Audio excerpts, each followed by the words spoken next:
O pendurado é o título que na maioria dos baralhos tem esta carta, tanto nos antigos tarôs de Marsella, quanto no tarô de Arthur Edward White, Pamela Colman e no de Crowley. No tarô mitológico é o enforcado. No Osho Zen Tarô se chama a Nova Visão. Nas primeiras edições do tarô egípcio é o apostolado, para depois receber o título de o pendurado nas mais modernas. Esta é a carta de número 12. O número 12 é o número do total, do completo. Assim, temos os 12 meses do ano, os 12 signos astrológicos no sistema ocidental e os 12 animais na astrologia chinesa, um por ano. Também podemos considerar o 12 como a manifestação do 3, o espírito, no 4, o mundo da matéria. O dia tem 24 horas, ou seja, 2 vezes 12. E o 12 aparece em alguns sistemas de medida como a dúzia. Mesmo que não esteja tão em uso, continuamos comprando os ovos por dúzia e a arroba é uma unidade de peso que equivale mais ou menos a 12 quilos. Nos tarôs de Marsella e White, vemos um indivíduo amarrado pelo pé e provavelmente pelas mãos nas costas, enquanto que no cósmico está apenas pendurado e com as mãos livres em atitude de prece. O tarô de Visconti Sforza e os tarôs de Marsella parecem mostrar um castigo medieval. O indivíduo tinha cometido um crime, talvez roubou uma galinha, um delito não tão importante como para mandá-lo à prisão, e então o penduram do pé em via pública durante alguns dias para castigá-lo e para que todos saibam que este senhor gosta de roubar galinhas. Ele não pode fazer nada, tem que aceitar a situação. Mas também não é uma situação muito dolorosa. Claro que se começa a debater-se, vai acabar machucando o tornozelo. Mas se relaxa, provavelmente uma boa massagem vai resolver. De fato, o rapaz não tem cara de estar sofrendo. No entanto, esta carta foi tomando um significado mais pesado, impregnando-se do pensamento religioso medieval, onde a vida terrena tinha que ser um vale de lágrimas para assim poder vender melhor a vida eterna. Até hoje, tem tarólogos que interpretam esta carta como você está atado de pés e mãos a uma situação da qual não pode se livrar. É uma cruz que tem que carregar, goste ou não, é um karma. Você nada pode fazer senão renunciar às suas vontades e desejos. Chegou o momento de sofrer e aprender com o sofrimento. Não crescemos pelo simples fato de sofrer. Crescemos saindo do sofrimento. Claro que para isso precisamos aceitá-lo, para entendê-lo e identificar suas causas. Inclusive, alguns chamam a esta carta de o enforcado, como se o sujeito estivesse pendurado pelo pescoço, esquecendo que pendu, o título francês original dos tarôs de Marsella, significa pendurado e não enforcado. O que a princípio seria aceitar a situação foi se transformando em impotência, em renúncia, em submissão, em sacrifício, do sacro fazer, já dando uma conotação de transcendência a esse sofrimento. Quanto mais sofremos e nos sacrificamos, maior será nossa recompensa lá na cobertura. Durante séculos, fomos tão bombardeados por essa ideia de sacrificar-se e renunciar a fazer o que vem de dentro, de aceitar e submeter-se a situações miseráveis, que agora engolimos isso tudo, tornando-nos impotentes para mudar nossa vida e acreditando que o que rola é a vontade de Deus. Esta praga foi colocada de maneira especialmente cruel para as mulheres, que tiveram que renunciar desde crianças à sua expressão espontânea e à sua vida depois, no momento que se transformam em esposas e mães. Acabamos vendo como a coisa mais natural do mundo esta manipulação e passamos a bola para nossos consultantes. Esta é uma das cartas onde podemos ver mais claramente como a interpretação do tarot tradicional, longe de ajudar o indivíduo a libertar-se de suas ataduras, acaba formando parte da rede de degradação do ser humano tecida pelo sistema econômico e seus agentes religiosos. Outros autores, inspirando-se no Din, deus da sabedoria, da guerra e da morte na mitologia nórdica, pai de Thor e das Valquírias, que ficou 9 dias pendurado de uma árvore e atravessado por uma lança, símbolo da persistência do sacrifício, para obter o conhecimento do universo sob a forma de runas, vem nesta carta uma mudança de consciência. Aqui temos o tarô de Cours de Belém, o mestre de Telhá, tarólogo de Maria Antonieta. Cours de Belém coloca pendurado em pé no tarô de sua autoria e chama a carta de a prudência, por ter um pé amarrado no chão e estar decidindo onde põe o outro. No tarô da Golden Dawn, o pendurado está pendurado em uma caverna marinha em cima do mar, enfatizando a letra correspondente a esta carta, Mem, que significa água ou mares. O tarô mitológico conta-nos o mito de Prometeu. Prometeu era um titã, ou seja, um deus anterior aos deuses do Olimpo, tal como foi Saturno, pai de Júpiter, que tinha criado a raça humana, pela qual sentia muito amor e pena vendo seu sofrimento. Assim, Prometeu rouba o fogo dos deuses em uma vara oca e traz para a terra. A partir daí, os humanos deixam de ser prisioneiros da escuridão, já podem cozinhar, esquentar-se, etc., e progridem. Os deuses ficam com muita raiva disso, mas que nada porque têm medo que nesse processo evolutivo os homens cheguem a ser tão poderosos ou mais que os próprios deuses. Então Zeus, Júpiter, castiga Prometeu amarrando-o a uma rocha, onde durante o dia uma águia vem e come o seu fígado. O fígado, que é o único órgão que se regenera no corpo humano, se regenera à noite e no dia seguinte a águia volta para tomar o seu café da manhã. Nós, os Zen Tarot, temos a nova visão. É a nova visão que tem o indivíduo quando deixa a mente e o passado para trás. Quando se aceita plenamente e está plenamente no presente. Quando abandona o ego e compreende que mais que um ser humano passando por uma experiência espiritual, é um ser espiritual passando por uma experiência humana. No tarot de Crowley e Freda Harris, vemos um indivíduo pelado, pendurado da cruz ansata, ou anque egípcio, símbolo da vida eterna e da imortalidade. A pergunta é: a que estamos amarrados e não nos podemos soltar? Nossas crenças, nossos medos e bloqueios, nossa programação infantil podem ser trabalhadas e desativadas.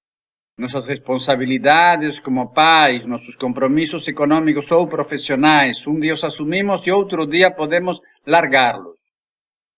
Mas ao que estamos amarrados e não nos podemos soltar é a nossa própria natureza. O pé de goiaba não dá abacates e o abacateiro não dá goiabas. Suas pernas formam uma cruz de braços iguais, a cruz da matéria, e os braços um triângulo, símbolo do espírito. A cruz está por cima do triângulo, a matéria por cima da espiritualidade, justamente o oposto do que sempre nos contaram de que o espírito está por cima da matéria. Aqui o espírito se submerge na matéria para inspirá-la e ajudá-la a evoluir. Esta figura é a oposta da mulher da carta do universo, onde o triângulo fica por cima da cruz, assim como numericamente também o 12, número do pendurado, e o 21 invertido, número do universo. Neste sentido, observem que em muitos tarós de Marselha e seus derivados, o número 12 está escrito do avesso. Uma serpente se enrosca no pé esquerdo do pendurado. Se enrosca, mas não o amarra. A serpente representa o princípio vital primordial que gera vida e toda a sabedoria envolvida neste processo. Não estamos amarrados à vida, podemos acabar com ela, de uma vez nos suicidando ou aos poucos fazendo o que não gostamos. No entanto, estar viva é uma característica fundamental de nossa natureza. Está pregado com 3 cravos a 3 bolas verdes. O número 3 está relacionado com o espírito. Os pregos têm a aparência da letra hebraica Vav, que significa prego, e como tal, une algo mais denso a algo mais sutil. Lembrem que Vav era a letra do hierofante. O verde é a cor de Vênus, símbolo do amor, planeta atribuído à imperatriz, às forças da vida. Estaria então cravado ao amor mais espiritual. Este símbolo é muito interessante e correto, mas não deixa de doer aos olhos acostumados às imagens da crucificação. A carta está dividida em duas partes. Em cima, vemos uma luz muito sutil, branca e evanescente, a luz de Keter, que irradia desde um ponto central mais elevado.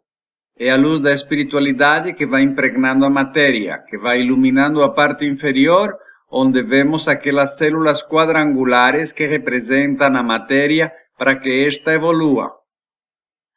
Do chakra coronário do pendurado surgem 18 raios verdes, número da carta da lua, que incidem e acordam a serpente da transformação e da nova vida que está embaixo. Como a sacerdotisa, o pendurado está de olhos fechados, indicando que sua atenção vai para o interior, e tem a cabeça rapada como os monges budistas, que assim pretendem desligar-se da aparência e da vaidade. A 13ª letra do alfabeto hebraico, a letra Mai Mem, que significa água ou mares, está atribuída ao pendurado, 13ª carta da sequência de arcanos maiores. Esta letra, e portanto também a carta, estão atribuídas ao caminho cabalístico vertical de número 23, que une Hod com Gevurah. Com o som de Mem, nosso M, e que também lembra o mantra Aum, o princípio criador fez o elemento água. Depois, quando se descobrem os planetas além de Saturno, Netuno, a oitava superior de Vênus, também fica atribuído a esta carta. Temos aqui o princípio da dissolução e da entrega, a imersão do espírito na matéria, dos ideais na ação concreta. No nível humano, teríamos a entrega à própria natureza, à vida e ao mundo, e como consequência, a dissolução do ego. Claro que não podemos nos entregar ao mundo se não nos entregamos previamente à nossa natureza. Enquanto não nos aceitemos plenamente, vamos ficar esperando a aceitação dos outros. E se fazemos algo pelo mundo, já não vai ser por amor, mas para receber em troca a aceitação e amor do mundo. É o dar para receber e não o dar pelo prazer de dar. Dando porque vem de dentro. Este princípio de entrega e dissolução se desdobra nas posições da leitura terapêutica assim. No momento atual, posições de número 1 e 2, a pessoa está tomando consciência de tudo isso. Se questiona até que ponto se aceita plenamente. Se pergunta até que ponto busca a aprovação do mundo externo. Talvez também esteja entrando em contato com um impulso interno de fazer alguma coisa pelo mundo.